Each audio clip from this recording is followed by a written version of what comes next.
Okay, today we're going to be looking at this cool little descending triad progression in the key of E major. It's going to help you with your movable chord shapes, with all those top 3 strings licks, and with songwriting when you're playing around at home. So give you some ideas of some chords that work well together in a 1-4-5 type of environment.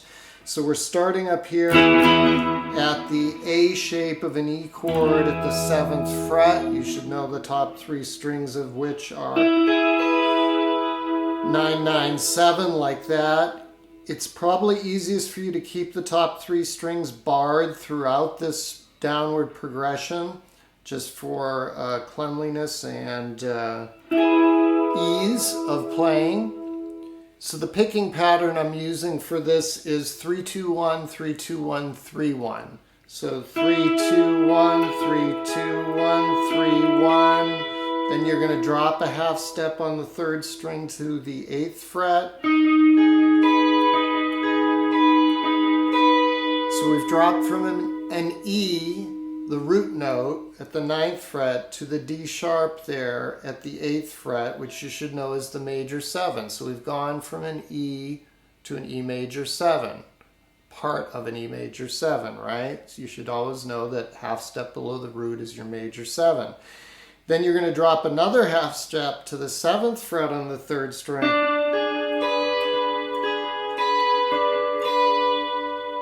which is, of course, your dominant 7 in the key of E, the D note. So you've gone from a E major 7, E dominant 7. And if that sounds familiar, it's because it's something in the way she moves attracts me like no other lover. So these first 4 chords are, in a different key, the same 4 chords in George Harrison's Something, which was played in C. So you should just know that this is a easy and pretty thing to do over a major triad, is walk down from the root to the major 7 to the minor 7.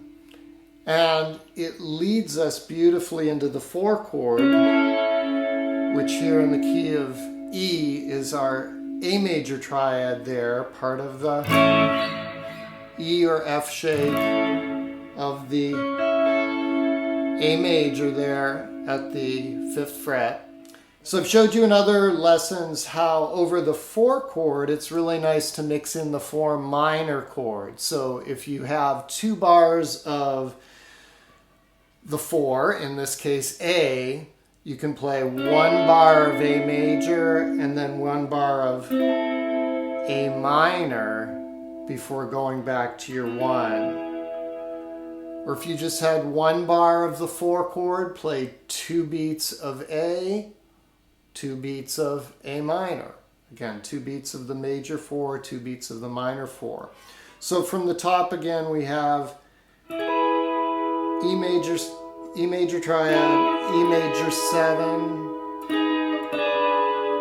E dominant 7, A major, A minor, which is just barring the top 3 there at the 5th fret. And you can hear how beautifully that leads us back to our 1 chord, the E, which I'm playing as the D shape there at the 4th and 5th frets. So we have... And if we're going to go to the 5, we're looking for our closest 5 chord, and you should know the 5 in the key of E is B, and our closest B is right there, right? It's our A shape of the B chord. And I've also shown you in other lessons how over the 5, if you play a 5 dominant 7, it creates even more tension wanting to go back to the 1. So you know over an A chord, you can make it a 7 by playing the 1st string there, 1 fret up from your bar. So if we're playing a B chord like this, we know that our B7 is right there because the A note is the dominant 7, right, in the key of B. B, the major 7, the dominant 7. So I was playing top 3 strings, so I did. You can hear it really wants to go to the 1, and you can resolve it there. I chose a different chord shape I'm going to show you in a second, but let's just get the progression down for sure here. So we're barring the 4th fret on 3 and 2, and then playing the 5th fret 1st string for that B7. So again, E major 7, E dominant 7, A minor, E, 5 chord B7, really wants to go back to the 1, E chord of the D shape. Now I played it like this,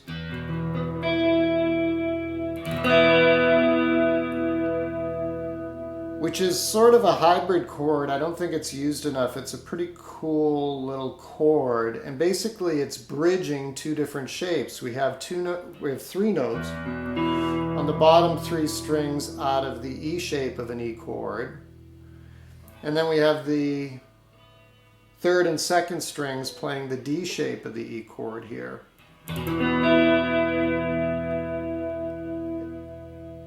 And it's, you know, you have the ability to play the 1st and 6th strings open if you play as an E, but if you were to move it up the fret and say do a G chord, you can only do 5, 4, 3, 2. But it's still a useful chord, and it's a 5 chord, right? You only have the 1 and the 5. You have E, B, E, B, E. It's a cool 5 chord, and you don't have to use that. Again, you can just end it with right there with your D shape of the E chord, or do a little leg.